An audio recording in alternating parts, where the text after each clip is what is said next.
안녕하세요. 김성길 목사와 함께하는 GTS 말씀 묵상 시간입니다. 오늘은 두 번째 주간의 마지막 날, 7번째 날 묵상입니다. 오늘의 주제는 함께 나누기입니다. 우리가 받은 은혜도 함께 나누고, 또 듣고 배운 말씀도 함께 나누고, 또 우리의 삶에 받아진 은혜와 축복의 열매들도 함께 나누는 것이 참 중요합니다. 물이 흘러 들어와서 고여 있으면은 썩습니다. 이것이 이제 밖으로 흘러 나가야 또 새로운 물이 채워지게 되는 거죠. 이것이 바로 함께 나누기의 중요한 의미가 되겠습니다. 자, 오늘도 이제 그림을 먼저 정리를 하겠습니다. 한 주간 동안 묵상에 참여하신 모든 분들 감사드립니다. 자, 먼저 이 그림을 한번 보시죠. 이 그림을 보시면 아주 풍성한 사과 농장의 모습입니다. 과일을 품에 안은 아이가 아주 행복해하는 모습이죠. 그래서 저는 제목을 풍성한 열매 이렇게 적어봤습니다. 풍성한 열매. 수고의 결과가 이렇게 나타나면 너무너무 기분 좋고 행복하죠. 그리고 옆에 느끼는 것은 기쁨과 행복 이렇게 적었습니다. 기쁘고 행복한 거죠. 눈물로 씨를 뿌릴 때는 정말 힘들고 어렵지만 이렇게 열매를 거둘 때는 정말 기분 좋고 행복한 거죠. 자, 두 번째는 분석입니다. 보이는 것과 보이지 않는 것. 세상엔 항상 보이지 않는 것이 더 많다는 것.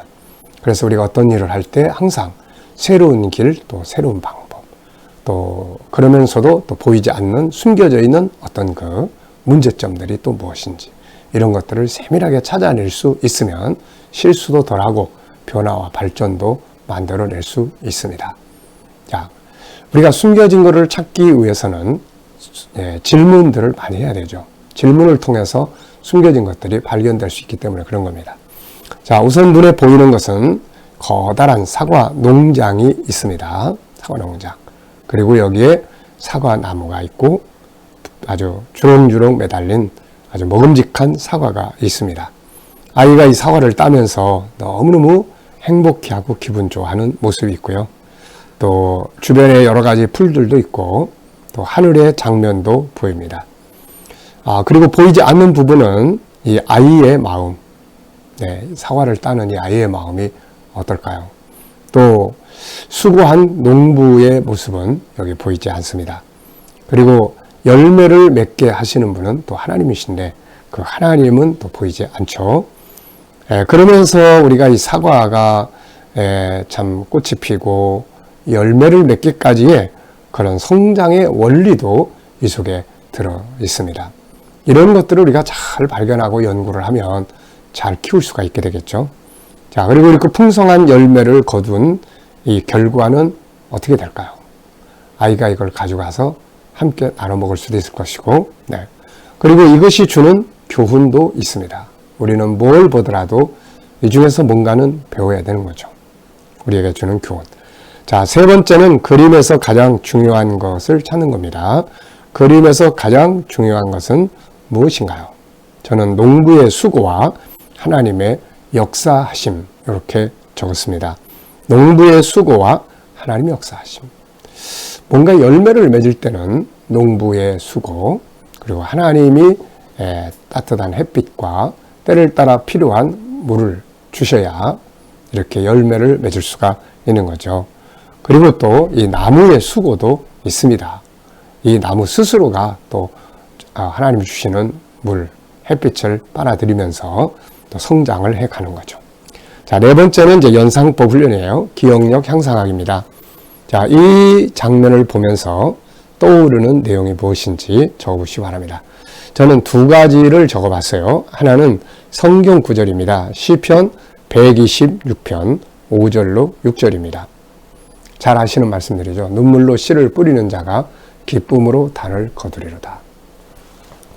우리가 어느 날 뭔가를 열매를 얻었다고 한다면 그 열매를 얻기까지의 수고한 눈물과 아픔과 이런 노력들이 또 있었던 거죠.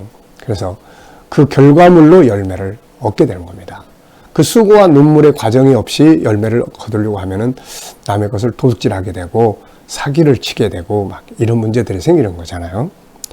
자, 두 번째는 이 사과밭을 보면서 떠오르는 게 옛날에 제가 그 중학생 때 그때 이제 이렇게 자두밭에 수련회를 간 일이 있었어요. 그래서 그 자두밭에 자두가 막 주렁주렁 열린 그 자두밭에서 아이들하고 같이 이렇게 사진 찍고 했던 기억이 납니다. 그래서 제가 나중에 이제 목회를 하면서 우리 아이들에게 그 추억을 담아주고 싶어가지고 우리 기도원에 자두나무를 그때 많이 심었던 거죠. 네. 자, 그런 생각이 떠오릅니다. 자, 다섯 번째는 이제 상상력 키우기입니다. 이 그림을 가운데 두시고 앞에는 어떤 그림을 그리면 좋을까요? 또 뒤에는 어떤 그림을 그리면 좋을까요? 자, 우리가 앞에 그림을 그려본다면은 저는 농부의 피땀 흘리는 장면을 그려볼 수 있을 것 같고요. 그 결과로 이렇게 열매 맺고 그 다음에는 이 열매를 먹는 사람들의 그 행복한 모습을 그려볼 수 있을 것 같습니다. 오늘의 질문, 미래를 어떻게 살고 싶은가요? 그렇다면 지금 무엇을 준비해야 할까요? 미래에 대한 삶을 오늘 준비하지 않으면 어느 날 미래는 아무것도 거둘 수 없는 시간이 나한테 딱 오게 되는 거죠. 그런데 오늘 열심히 살면서도 뭔가 열심히 또 씨를 뿌리고 나무를 심고 그러면은 미래의 어느 날 아주 잘 성장하는 풍성한 열매를 거둘 수가 있는 겁니다. 미래를 어떻게 살고 싶은지 한번 생각해 보시고 그걸 위해서 나는 지금 뭘 준비하고 있는지 생각해 보시기 바랍니다. 자, 오늘 본문 말씀을 또 한번 읽어보죠. 잠언 23장 24절부터 26절, 에베소 6장 1절로 3절입니다.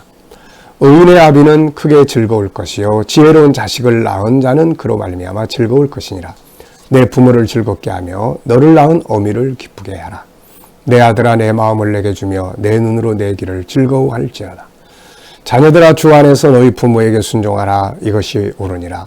내 아버지와 어머니를 공경하라. 이것은 약속이 있는 첫 계명이니 이로써 네가 잘되고 땅에서 장수하리라. 아멘. 자, 감사한 일 쭉 적어 보시기 바랍니다. 어제 또 오늘 감사한 일들. 자, 1번입니다.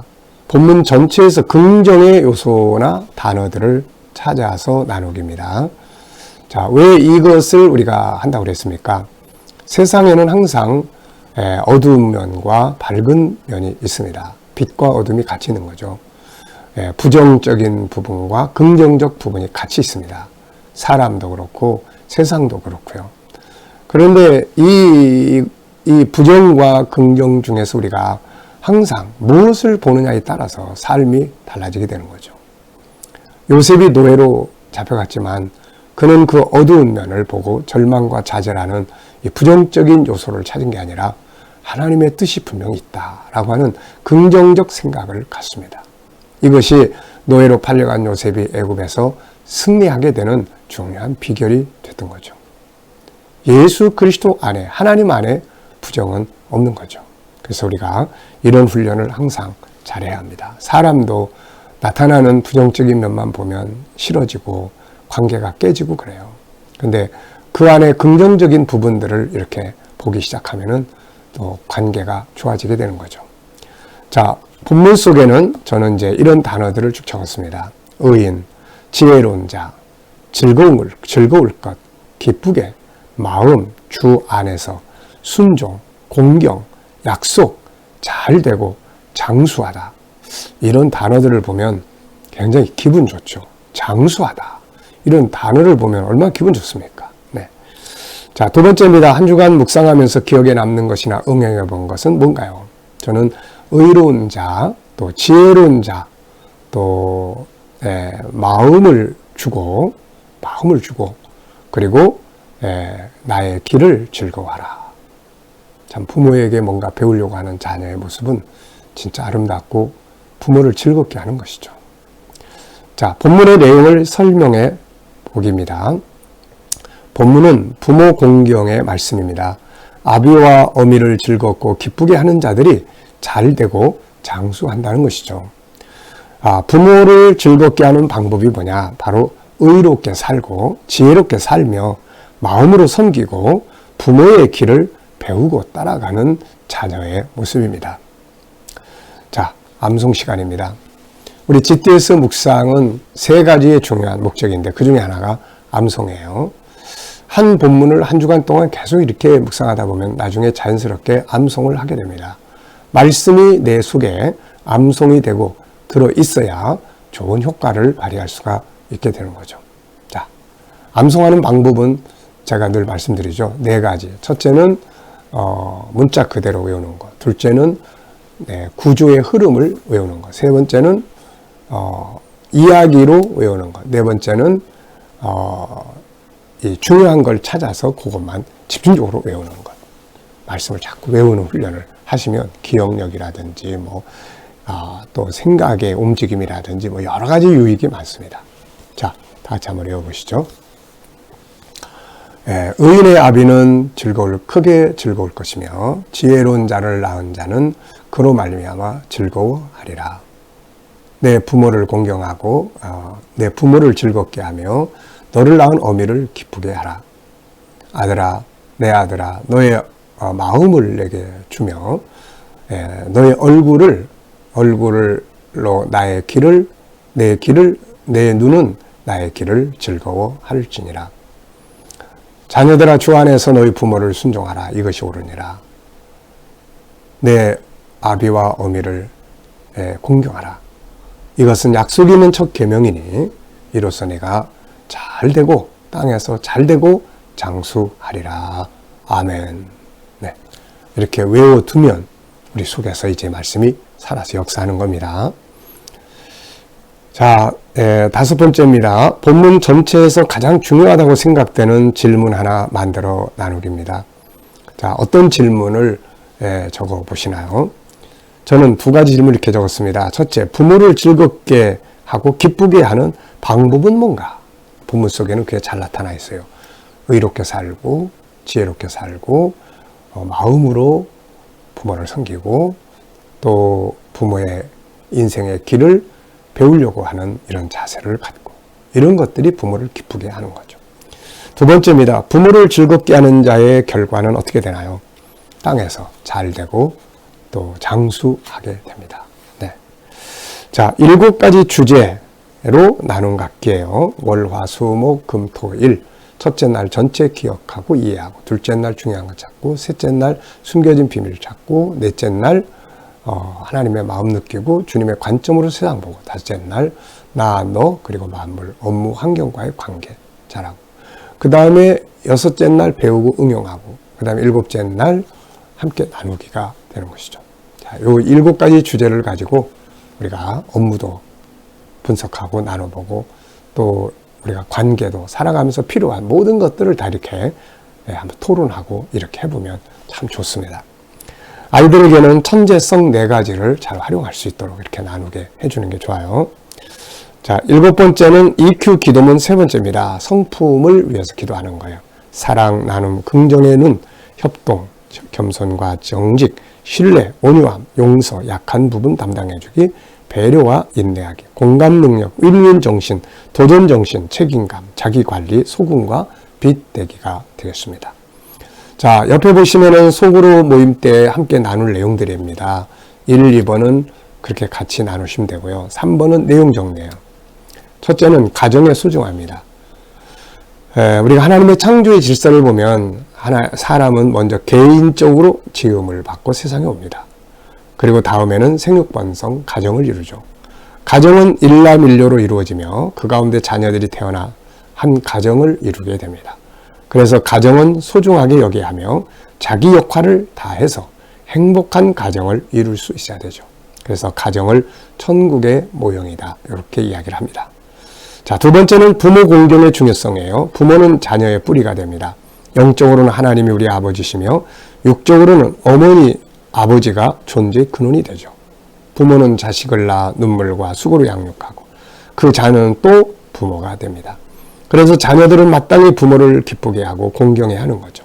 하나님은 부모를 고통스럽게 하는 자들을 심판하시며 반대로 부모를 공경하는 자들에게 복을 주신다고 하셨습니다. 자, 세 번째, 좋은 부모가 되기 위한 자기 발전의 중요성. 부모들은 자녀들에게 존경받는 부모가 되기 위해 모범적인 자세로 자녀를 양육해야 하고 그들 앞에서 존경받을 수 있도록 아름다운 삶을 살아야 합니다. 더 중요한 것은 자녀들 앞에서 자기 발전을 위해 끊임없이 배우고 발전할 수 있도록 노력을 해야 하는 것이죠. 자녀들에게 공경하라고 하지만 또 부모가 존경받게 살지 않으면 이것도 또 힘든 일입니다. 그래서 자녀들은 부모를 잘 공경하고 부모는 또 자녀들의 좋은 모델이 될 수 있도록 이렇게 살아가는 삶을 만드는 것이 가족 공동체가 해야 될 일입니다. 자, 오늘도 이제 복된 하루 또 되시기 바랍니다. 기도하겠습니다. 주님 감사합니다. 한 주간도 묵상과 함께 은혜 받게 하시고 또 귀한 삶을 살아오게 하심을 감사합니다. 주신 말씀들 잘 기억하여 승리하게 하여 주시고 오늘 또 주일을 맞이해서 주님 앞에 모인 우리 모든 성도들, 우리 자녀들 큰 은혜 받게 하여 주시고 또 저들의 삶의 터전들이 복되게 하여 주시옵소서. 오늘은 우리가 성품들을 위해서 기도합니다. 우리 모두가 다 좋은 성품들을 가지고 서로를 배려하며 격려하여 늘 함께 행복해 할 수 있는 귀한 성도들 되게 하시고 저들의 가정이 되게 하여 주시옵소서. 감사하며 예수님의 이름으로 기도하옵나이다. 아멘.